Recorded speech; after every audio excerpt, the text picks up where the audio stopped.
So, hi everyone.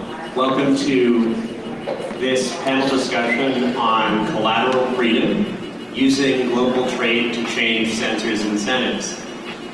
So before I get started in substance, and boy, I hope you're better at ignoring that than I am, because I'm struggling. But before I get started in substance and introduce the amazing panel that we have and dive in, I just wanted to speak to kind of method for a minute. So you'll notice that there are 4 people up here and 6 chairs. I am bad at math, but that's not the reason why there are extra chairs. There are extra chairs so that people in the audience can come on up here and join the conversation, fishbowl style. And I guess the way that works is that anyone who wants to can come sit. We're going to do just a brief initial contributions from each of the folks that are seated up here. And then as soon as we're done with that, people can come on up and hop in. And the protocol is that for these sort of 2, I guess they're called hot seats, they call them hot seats in a fishbowl, which seems incongruous. But you can tap someone on the shoulder who's not speaking, who's in one of these chairs, and switch places with them. I hope people will pop up and join the conversation. I should also tell you that I'm very aware and am quite chagrined that despite having taken a pledge personally to be more aware of gender balance on panels at tech conferences, I have ended up organizing a panel that is all men, and I can only say that I've fallen short, and that it's both a learning experience about the planning process and also a reflection on how many amazing people who are here I don't yet have sort of on my radar, and I'm so glad to be meeting people. And with that, I will just start. So my name is David Robinson, and I am part of a small team of technologists in Washington.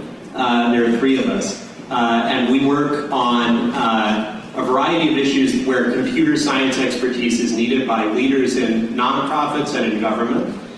So we're called Robinson and You, following the Washington Convention of extremely creative names for organizations. My partner is Harlan Yu, who some of you may know. And we had the very great privilege and pleasure to work with the Open Internet Tools Project on a report that surveyed users of censorship circumvention tools in China, in mainland China.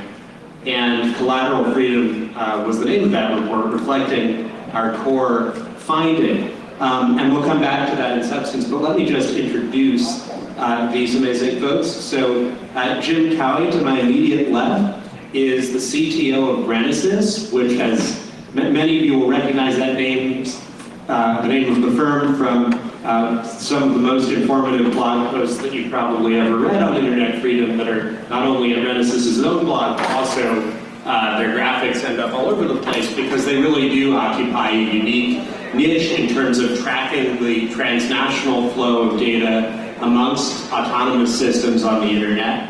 And we're all very fortunate to have their help in illuminating behind what can often be theoretical and rhetorical conversations, a bunch of salient facts.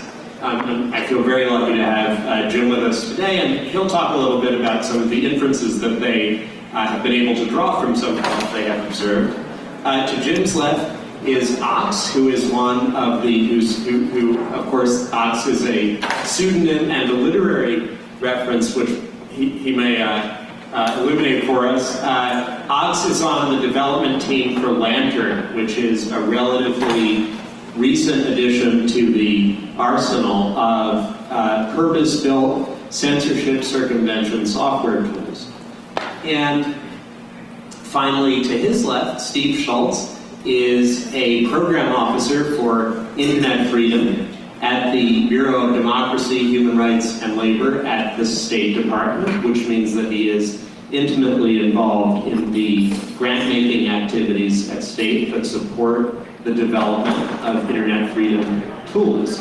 And so having just introduced, let me just do a little bit of stage setting, and then let these folks weigh in. So we, when we were doing this report on collateral, what became collateral freedom at the end of 2012, we basically used a snowball sampling method to survey about 1,000 mainland Chinese users of censorship circumvention tools. And I'll tell you what I expected we would discover, what I expected they were going to tell us, is that the most heavily encrypted tools that were purpose-built to empower people to circumvent barriers like the Great Firewall would be the most widely used.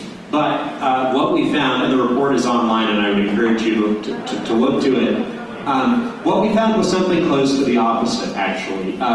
Tor, and what we did, we had a very limited time with each person because we, of course, we didn't want to be paying them, we didn't want to be tracking who exactly they were because it's a hidden population and we didn't want to be putting them at risk. And so we figured that whatever we asked them, it had better take less than 5 minutes for people to complete. So what we ended up with was a list of tools going down and then columns going sideways for I've used this tool within the last 30 days, I've used it more than 30 days ago, or I have never used this tool. And what we found was that most of the things that I thought would be the most widely used, in fact, had lots of former users. So Tor had lots and lots of former users, but only a handful of current users among our respondents. And again, snowball sample, hidden population, not statistically representative. No one knows what the sampling frame is, so take it with a grain of salt. All that said, we did have diversity across a number of dimensions, including geography and the seed sources from which the respondents were referred, and all the findings that I'm going to describe and that are described in the report were consistent amongst the seed groups. So that is some non-statistically robust data which is consistent with the possibility that this is representative. But we, again, are not really in a position to know. But the thing about it was that when we looked at what people were currently using, i.e.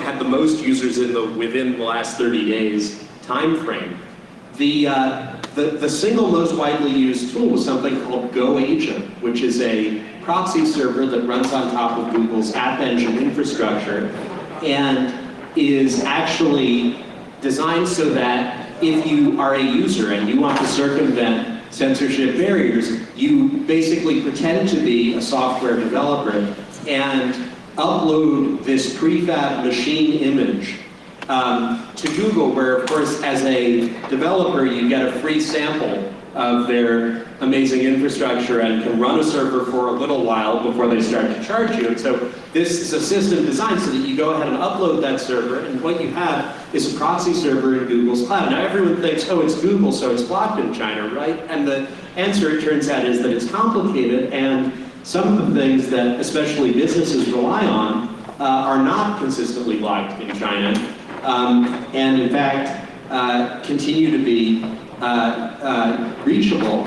And that is because of and this gets into details of how Google's encryption is implemented, but the bottom line is that if you can reach any part of Google's infrastructure via a secure web connection, then you can use that connection to reach any other part of Google's infrastructure, and GoAgent takes advantage of this. We know that if the Chinese government wished to block all data flowing to or from Google, that it's technologically trivial for them to do that. They know which IP addresses they would need to drop the packets to or from. And similarly, after GoAgent, the runners-up in terms of most used tools were VPNs. And again, we have actually seen a demonstration that the Great Firewall can block VPN traffic at the protocol level, meaning that without knowing in advance which servers are VPNs, they can look and see who's making a VPN connection and block them all. And they did it for a period of hours or days some months ago. And they don't do that either, even though it's clear that they know how. And there again, what you're seeing is something that we observed. Well, VPNs are relied upon by business who are integral to the foreign direct investment that comes into China. And for that reason, the opportunity cost of disrupting them is quite high. And that's where sort of we felt that we really learned something through this survey research, which is that apparently economic disruptiveness or economic importance, how much disruption would be caused by blocking this tool, is a better predictor of its efficacy, at least in China specifically, as a circumvention tool, than the degree of technological stealth that it brings to the party, because these most effective tools were not the stealthiest. And we've seen some exciting further discussion of this idea of what it might mean for future work in internet freedom. And I think with that, I'll turn it over to Jim to offer some thoughts from the Renesas perspective. All right, so very good. It's an interesting topic, this idea of collateral benefit. That, in a sense, what it means, if I understand the concept, is that by people doing what they're going to do anyway, in other words, be self-interested and selfish and make money, that censorship goes away as economics and forces people to act in ways that promote an open internet. All it requires, all in big scare quotes, is that an open internet be pitched to the right people as the economically sensible, self-interested thing to do. So let me back up and say a few words maybe about how Renesas approached some of this problem with data. If you don't know Renesas real well, basically what we do is we study the routing of the internet. We study the performance of the internet from a very large number of places around the world that we have either hosted as machines or these days we've installed as virtual servers. Attempting to figure out basically the complete map every day, everybody who's connected to everybody on the internet at a provider level, and also to understand the pieces of the address space that they are bringing to the internet. So sort of what does everybody bring to the party if you think of the internet as a big global party? So every day we rank all the providers in the world, who's the most important in every little nook and cranny of the world.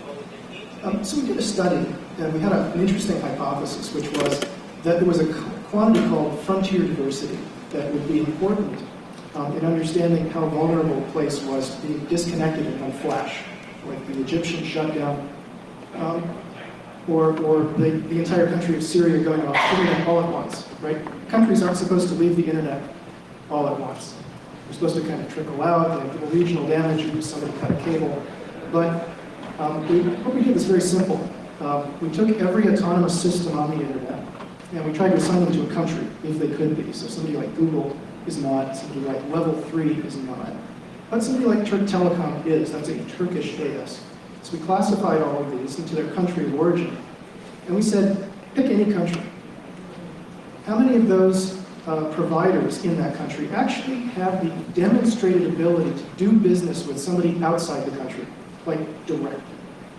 And in the routing table, that's something you can just look up. You find it, you say, well, here's Turk Telecom. I see them in the routing table talking to Telia, talking to maybe Deutsche Telekom, talking to Tata, talking to whoever. And we say, good, they're in the camp of people in Turkey who can speak to the outside world. They have contractual relations.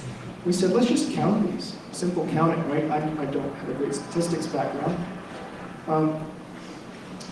And we tried to see whether there were obvious cut points. And we found out that, well, basically what we did was we imposed a system by which if you have one or two providers that can talk to the outside world and that's it, that's really severe risk. That would be places like Yemen or Syria or North Korea. There's one game in town, it's one provider typically, and if they decide to turn off the internet's going to get turned off.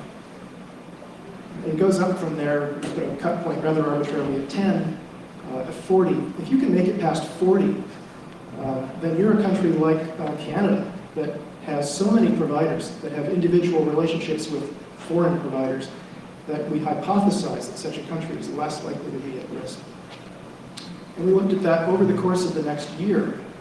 And if you go to our blog, you'll see some of the results that we came up with there. And it does seem to bear out that the countries that have left the internet, by and large, are the ones that have a very low degree of frontier diversity. So that's something concrete we could take back to the community in every country and say, what's going on here, if you look at it in the right way, is that there are specific companies in your country that are rent-seeking. They have struck some deal with the government. They have some monopoly right. They're the only licensee for the international gateway.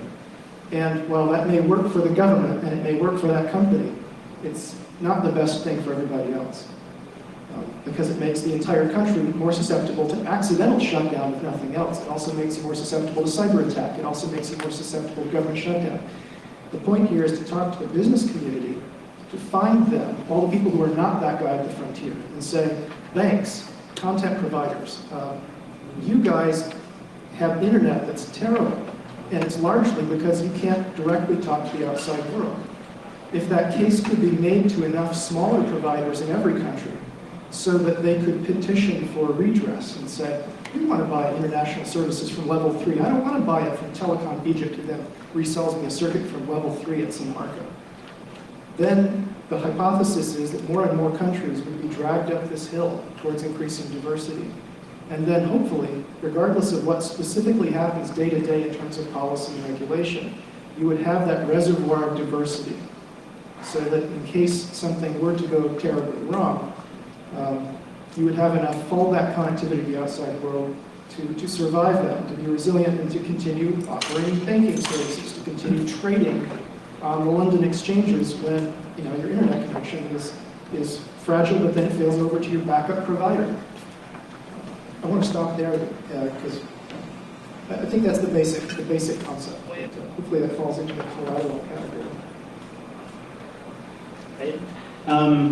So the Lantern project is a peer-to-peer censorship circumvention tool, and the whole collateral freedom hypothesis has been very central to the work that we do on a day-to-day basis. And we're actually very grateful to you, David and Colin, for the work that you've done in that area.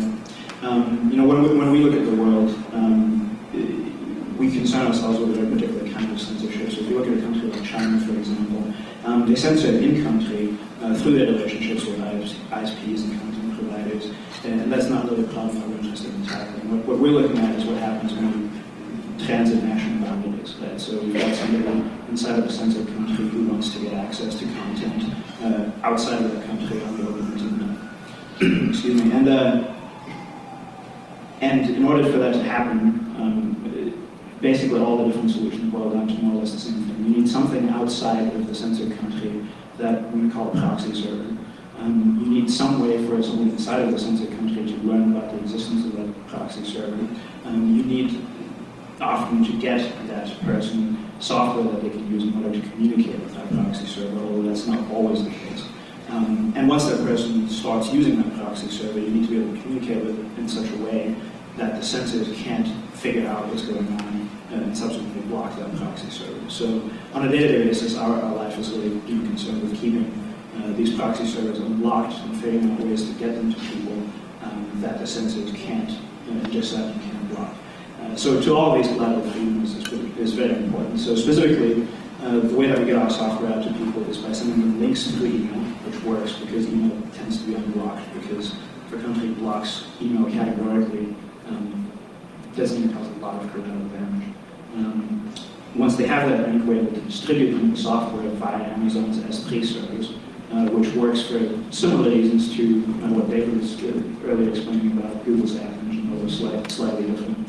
But the basic point is that the only way that they could prevent us from distributing our software in S3 would be to shut down all of S3, which would impact a lot of businesses.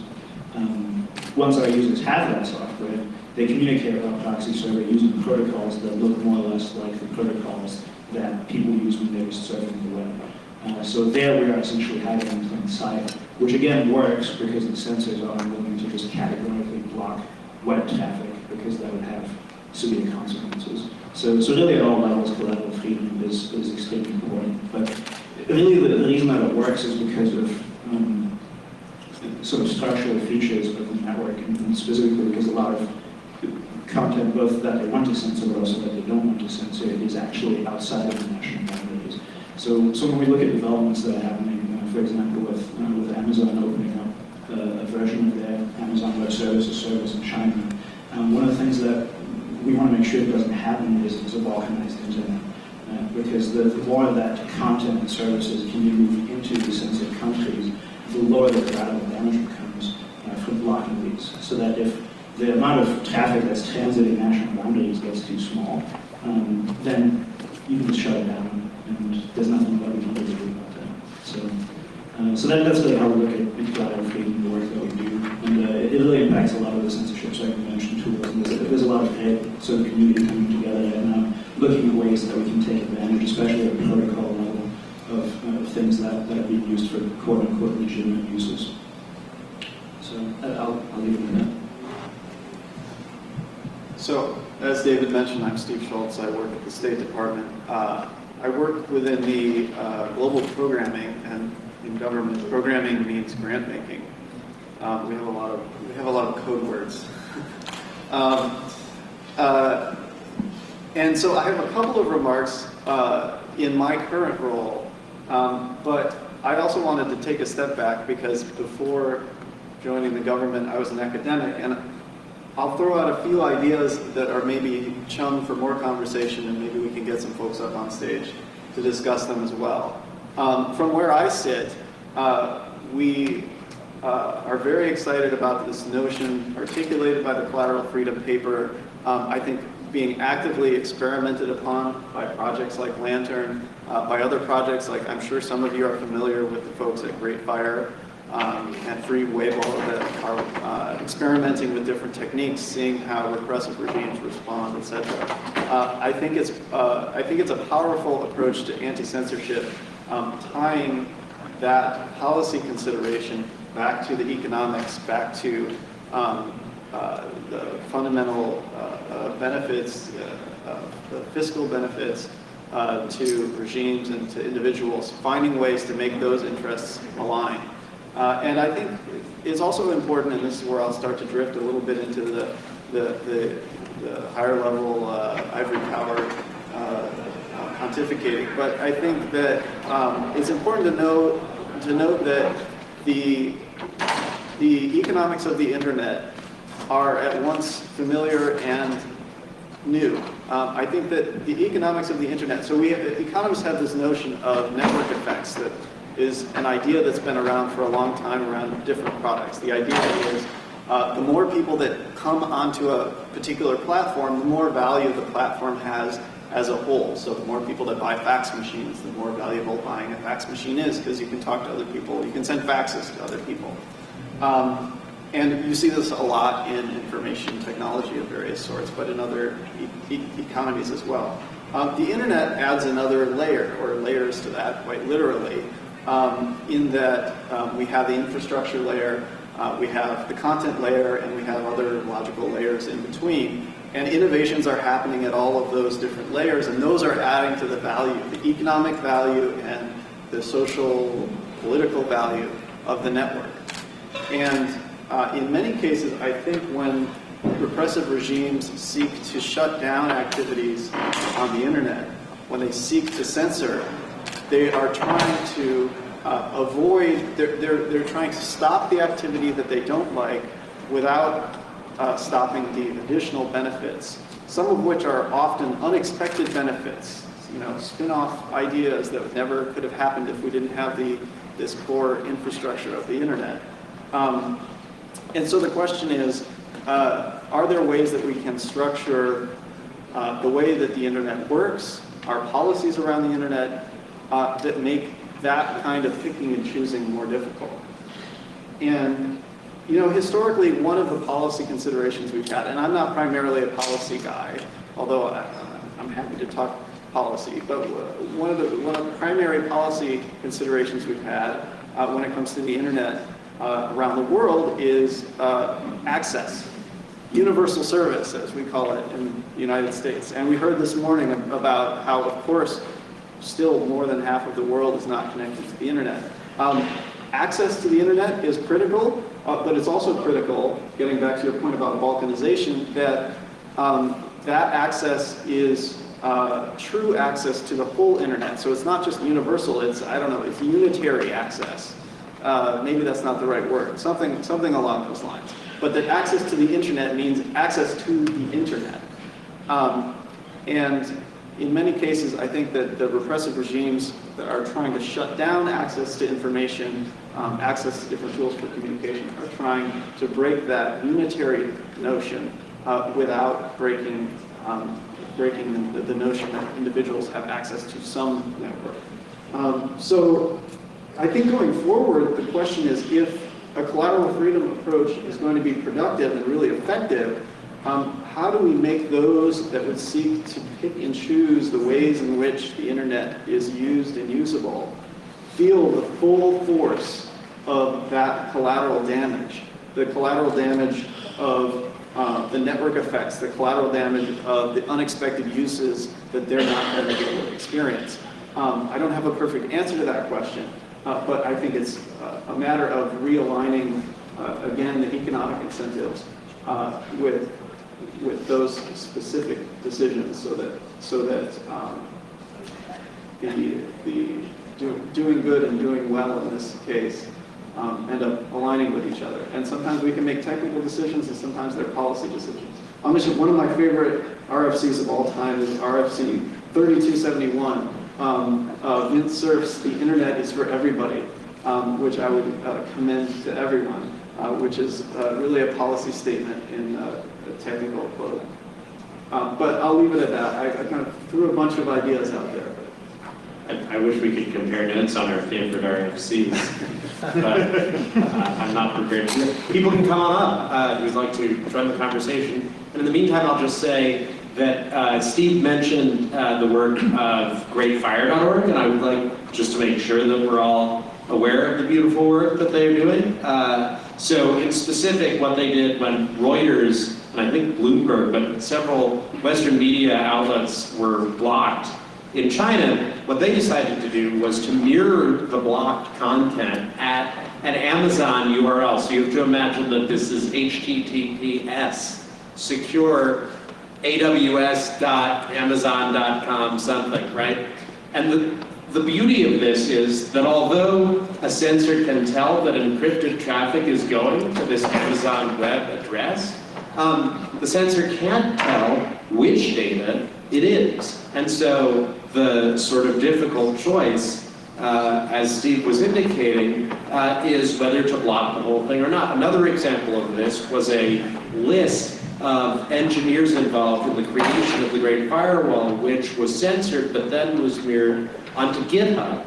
And there was a brief period where the Great Firewall blocked connectivity to GitHub, but as you might imagine, this caused an uproar among Chinese software developers, and only lasted about a week. And now, at least as of the last time that I heard about this, GitHub is readily accessible in China, including the secured page on GitHub that has this list of these engineers who some people are saying, should be denied entry to the United States and so on. And so I think that it is exciting to see people and I should say, Greatfire, they've said, look, this is why we're doing this, is that we think this is going to work in a different way. So, I see it as a strategy that is being added to, the strategic arsenal. I think also that one place that it's taking us is toward more attention to cloud providers, who play a central role in all of this. And I think that for people in the room or elsewhere who either are working for or working with these organizations, they're in a position to have an enormous impact through just the basic engineering decisions that they make, in a way that, at least for me, having worked on the survey, was a definite shift of perspective. And so should I just stop talking until someone stands up? Is that the right way to? Yes. I nominate Rebecca. Can I do that? I'll just talk from here, I'll borrow some. All right. Yeah. Yeah, that's a good idea. Sorry if I'm sniffling a little bit here while I talk, but just to elaborate on the Amazon Web Services greatfire.org case, because I think it's interesting, and it sort of points to some questions about where that's going to go. So as you said, greatfire.org kind of helped a couple of news organizations and a number of other organizations mirror their blocked sites on Amazon Web Services based on this principle that too many Chinese companies are using Amazon Web Services for the Chinese government to block the whole thing, and therefore, this is a good tactic. But now we have an announcement that came out at the end of last year. Amazon is moving its business into China, right? Which is then going to place the company under Chinese jurisdiction and so on. And that's where sort of the Amazon collateral freedom kind of principle starts to fork from, say, the GitHub collateral freedom principle, because GitHub doesn't have a commercial interest in China, right? It's not kind of salivating about all the business it can do in China and all the profits it can gain by doing business with Chinese companies. Amazon, sees a big untapped, market in China, wants to do a lot more business with a lot more Chinese companies. But in order to do that, there's a worry, amongst those who have been using Amazon Web Services, not just Greatfire, but others, to host content that they want to keep unblockable, that the Chinese government may say, okay, you want to come into China? You now need to respond to our requests to take down certain accounts, or, to cancel certain accounts or whatever, or to hand over information about certain users, or, et cetera, et cetera.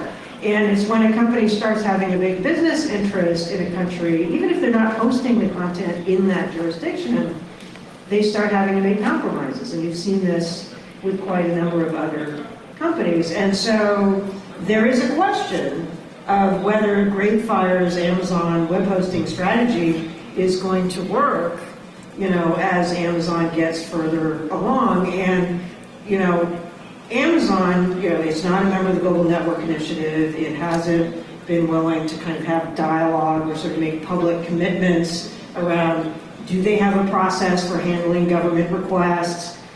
Do they have plans to do transparency reporting? Do they have plans to have dialogue with the human rights community about how they're going to handle data, and how they're going to handle takedowns, how they're going to handle these issues in a responsible manner? They are not among the companies who are having that conversation. You're not going to see them here having that conversation, I don't think, as far as I haven't seen any evidence. So that's a real problem, that as some kind of seemingly unblockable companies start to get the pull, how long can that last? Now, we've seen Google actually make some commitments, which is why, people are still using those services, but it's tricky. And so I'd be interested to hear some of the panelists comment on this. Great insights. Thank you. At this point, the rollout of Amazon Web Services in China is still very early stage. It's by invitation only.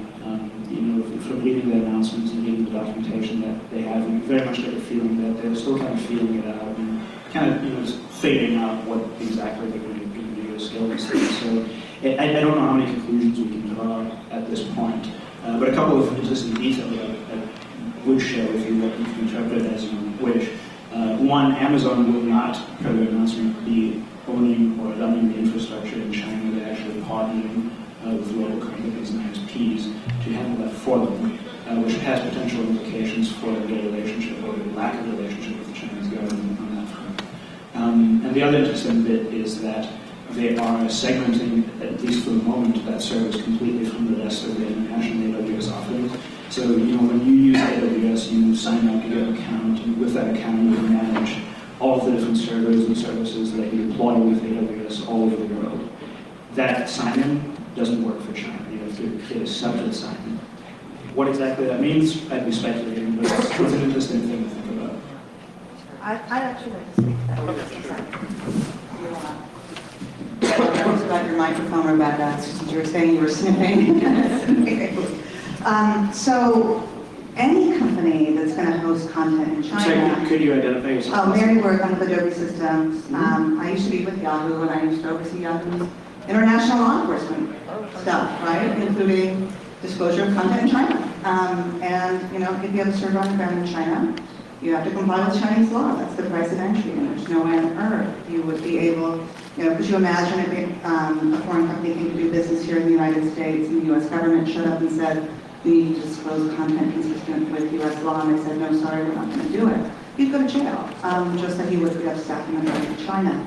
Now, with Amazon Web Services, you know, they are partnering with a local company just like everybody else does. Microsoft, when they rolled out Microsoft 365 in China, partnered with 21 Bionet. That's a requirement. You can't launch a hosted service in China unless you have a local joint venture that's 50% or less owned by a U.S. national. I guess the question that I have for you guys is, I mean, it's just as a practical matter, walling off China has been very economically effective for China.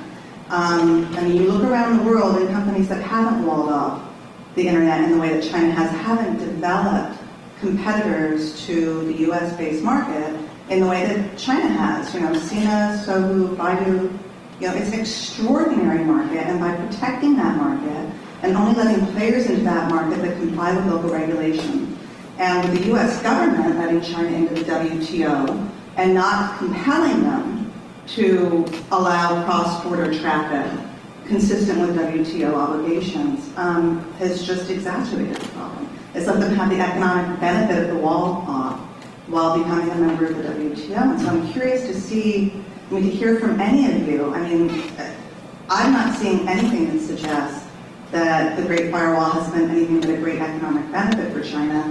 And we see all kinds of other countries looking to follow China's lead, like Brazil, like India, like, you know, the BRIC nation, Russia, all looking to this model of being able to control the traffic in their jurisdiction, the speech in their jurisdiction, and reap additional economic benefit because they're blocking off the competition. I would, so I think that's an excellent, it's a great point about the trade barriers issue, and this is something that USTR, you know, has made a request for consultations with the Chinese about their WTO obligations for free trade and information services. As far as I'm aware, it didn't go anywhere because what WTO victories allow you to do is impose retaliatory tariffs, and the bottom line is that the United States is not interested in getting into reciprocal retaliating tariffs vis-a-vis the Chinese, even if, because of their derogation of WTO obligations, we may be legally entitled to do so under the WTO treaty framework.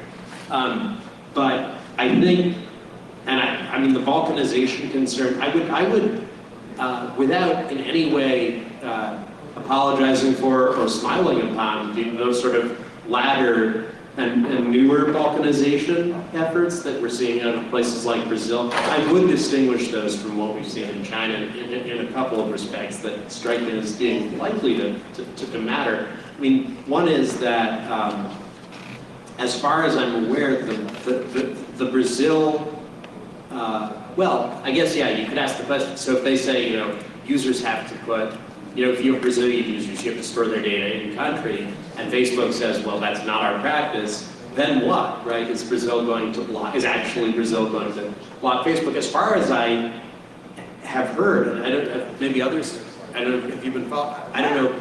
I'm following it. Yeah, so I mean, so is this something where they're saying, you know, people in Brazil are saying, look, if you don't put your servers here, we're going to block Brazilians' access to your servers? So the dialogue is still ongoing about what the remedies would be if you don't put your servers in Brazil.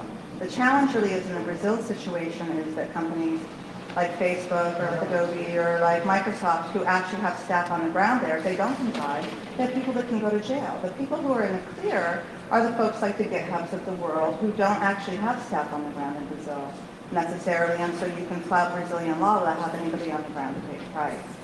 So, I mean, that's really where the difficulty lies. I mean, at the end of the day, if Brazil decides that it's going to say, no, you know, you need to host content on the ground or you can't do business here, the folks that actually are going to have to comply, the folks that have staff on the ground, are allowed to choose to leave the country and try and operate from offshore, and then it's anybody's guess what Brazil will do about it. It really depends on how serious they are about enforcing a regime. I'm curious. Oh, we've got a. Can I piggyback on that and then? Sorry, I don't know the meaning of the hand sign. 12 minutes. 12 minutes. Thank you. Oh, thanks. I'm sorry, it's my job. So are we going until quarter past? After that, down to the hub. What? After the 12 minutes, we've got a thing going on at the hub. Okay. Great.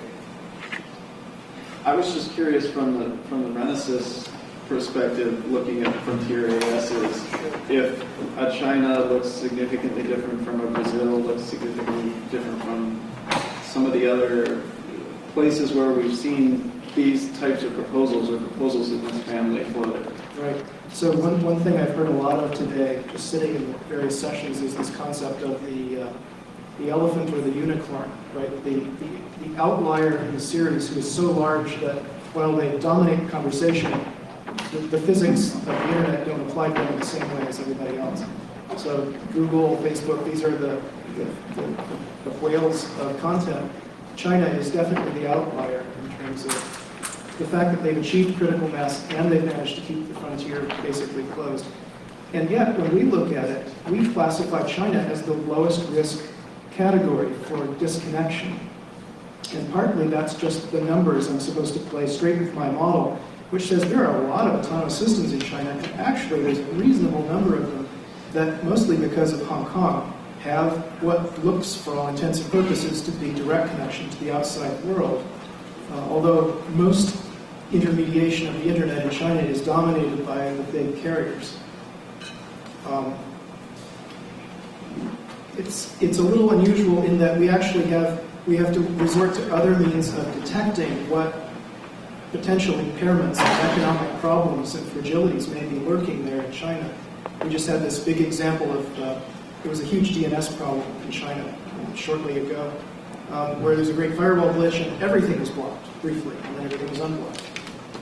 And that's for us, that was a footnote in our model that said there is structural richness in China's economy lurking there, ready to be diverse, but at the same time, there's this is truly one-of-a-kind system imposed from above, largely in the blocking of DNS.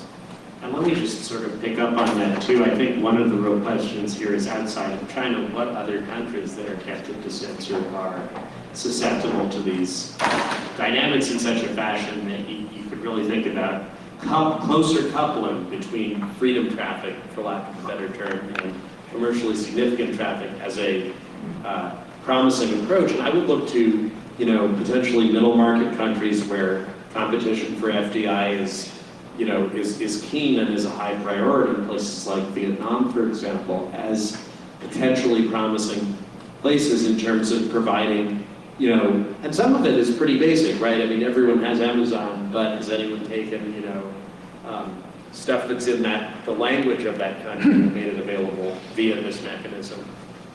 That's I think a question that could be asked about a number of, and I think, Brazil is a fascinating case because, right, they have this appetite for investment. I think, if the sort of sad story of balkanization takes off, then we have a subsequent question, which is, to what extent do these other countries have the kind of bench of technical talent that China has that allowed it to rebuild essentially replicas of so many of these services? And perhaps Brazil does, but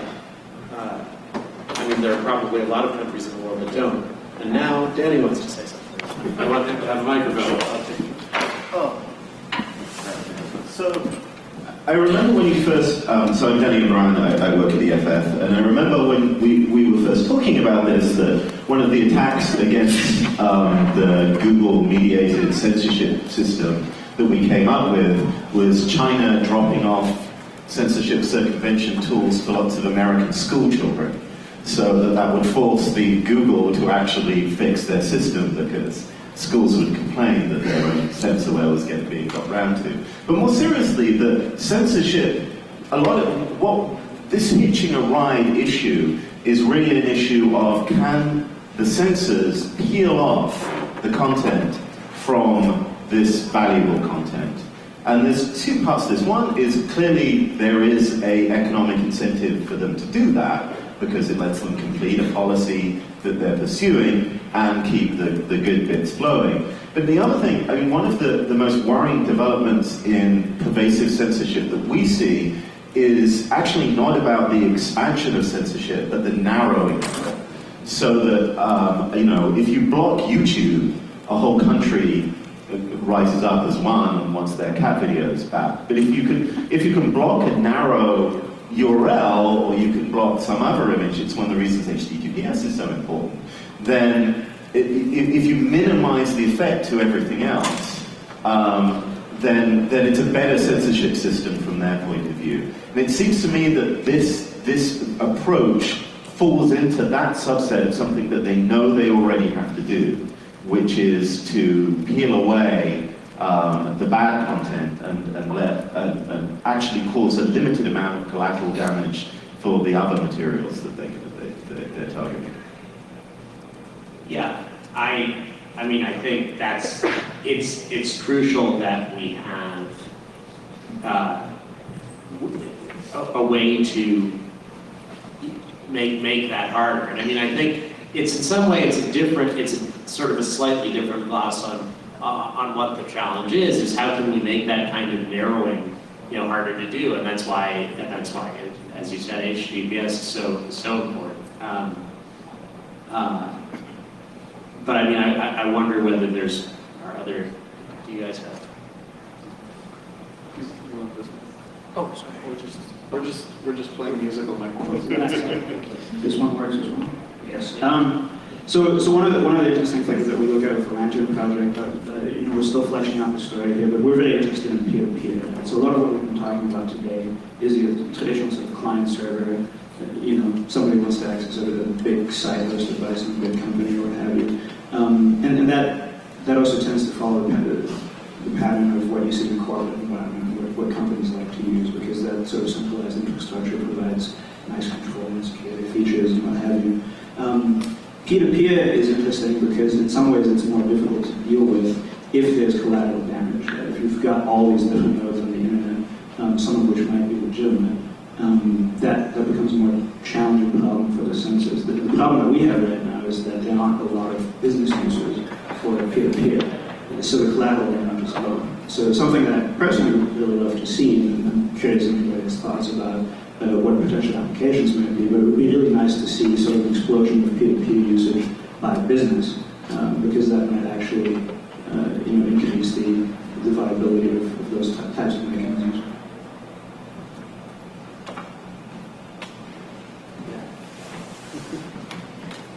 Yeah, maybe does anyone hear me? Yeah. I was just going to quickly follow up on that point by saying that one thing that's interesting about the peer-to-peer angle, I'm Adam Fisk also from Lantern, is just that not only is it the case that there are these companies that have services that remain unblocked because there's this collateral damage, but you also have BitTorrent that's unblocked in all of these regions. So there's this collateral damage to blocking even things that aren't necessarily seen initially as economically important, but in the case of China may actually be particularly economically valuable from the perspective of the Chinese government not having a vested interest in protecting US copyright law, for example. So you have this huge influx of value into China by keeping BitTorrent unblocked. And would you speculate that has entered maybe into their thinking on whether or not to bother with blocking it? I don't know, but I think it's interesting that that's the only other example I can think of a service that stays unblocked, and I'd have to guess that it is due to the same collateral freedom thesis that there is cost to blocking it. And certainly another sort of, maybe also like a weaker form of that hypothesis also would just be that these are folks who know how to filter and block and impose constraints inside their domestic network. I mean, arguably they're the world leader among countries in so doing. And yet you don't see any effort at all to block this peer-to-peer infringement activity. Maybe I could ask a question back to this collateral damage group. Some of the work that we've done has involved IP reputation, right? So the reputation of particular blocks, this is often seen in a security context. We want to know, for example, if I'm given a fresh allocation of IP space at which to run a service, I want to know, has that block been, is that fresh and clean, or has it been really driven around and used to send spam?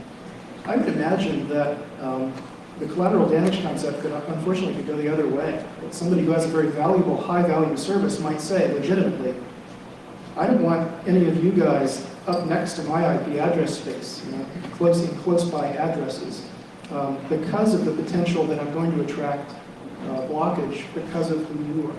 Do you see that as being a concern on behalf of the cloud providers?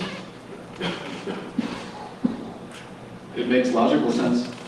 But nobody's been pushing back. I have an example that is strangely similar to this, in that I noticed that LinkedIn has just opened a Chinese operation, and I remember earlier on they were making discussions about whether to send servers in or how they were going to deal with the Chinese market. And one of their big problems earlier on was that one of their biggest features in the West was that you could connect your Twitter account. And the problem was that folks in China were using LinkedIn as a way of getting a mirror to Twitter that was blocked. So LinkedIn was actually being blocked because it was acting as an underground railroad for tweets. And so the question that they were asking is, well, should we shut this off? And of course, our response is no, keep it up. But the wider cost is that at that point, LinkedIn as a complete service was going to be blocked in China. I don't know how they resolved that, but I know that. By posting locally and complying with Chinese law. They posted a blog post last week. This is what I was referring to. They posted locally, and if anybody says anything on LinkedIn that violates Chinese law, you can bet your boots they'll get a law enforcement. I think their Chinese service has limited features. Like it doesn't offer all the features that the rest of LinkedIn does. I think that was actually the solution that they went to from that period, which is they were basically created a sealed-off walled garden within their service, so that people coming in from the Chinese mainland didn't have access to what the rest of service offered. Just a little quickly in terms of the IP, Alice asked a question. We haven't gotten any complaints yet. Was there a question in the back? Yes. I can shout. My name's Sarah. I'm actually a journalist. I've worked previously over in Hong Kong and China, so I've covered a lot of Chinese internet issues. And I have a question for the gentleman from the Renaissance Museum, I forgot, is about not blocking full countries, but cutting off regions. And that's interesting in Chinese, in some of the Tibetan regions out in Sichuan that are just cut off the internet. From what I understand, it's sort of different than how the Great Firewall technologically works. So my questions are twofold. One, can you see in countries where the blocks are not countrywide, but regions, separatist regions? And two, to what extent can this collateral argument be used to promote internet access in regions that are usually economically marginal and politically troublesome to nations? So I think I'm not sure if I caught both questions, but to this question of specificity, yes, we can track things down to the city level. We had a great example in the Venezuelan instance recently where there were some routing outages, very brief, but they were affecting a particular province, the province where all the problems were, and it turned out that we believe that probably the government had taken off one of their main facilities was inside the address block that was unrouted, and so it was quickly put back up. So it's true, you can exercise fairly specific control over which region you want to affect, which city you want to affect, which specific DSL provider by provider, obviously. And yeah, we see that a lot. The model that we made was really about country-by-country disconnection, is sort of the kill switch concept. Immunity to that. But you're right, it has become a much more subtle game since Egypt, as many people have pointed out. All right, so I think we may have time for one more question if there's the last one, or if not, I will thank everyone for for being here. And if people want to talk more about this, oh, I'm sorry, there. Sorry for leaving the last second, but the IP value thing. I'm not pretty good site. We were denied service by Rackspace when we tried to get hosting with them. No real reason given. I mean, maybe we would be violating terms of service, or maybe they didn't want us hurting their other customers. Also, I wonder, sort of variation on that, if there's a danger of us tipping the collateral value on, in some cases. For example, we use DigitalOcean, Lantern uses DigitalOcean. They're pretty cheap. We're all pretty poor. I bet some of the other organizations like us use DigitalOcean. I have no idea what percentage of their total user base, client base we are, but there might come a point where just blocking DigitalOcean's IP space might become not sufficient collateral damage. And by way of final comment, I do want to refer back to Rebecca's comments about how sustainable these current experiments with collateral freedom are and to what extent they align with business incentives, because I think a lot of this will come down to not just how do we proactively try to align freedom and freedom traffic, for lack of a better term, with the economic incentives of nation states, but with very large companies that operate within those jurisdictions and face issues with people on the ground. So likewise, we need to look at the alignment of economic incentives there, and I agree that we have a looming potential challenge. Thanks to everyone, and we're all still interested in this stuff after the panel, so feel free to continue the conversation. Folks, Thanks, everybody. if I may, up the hub.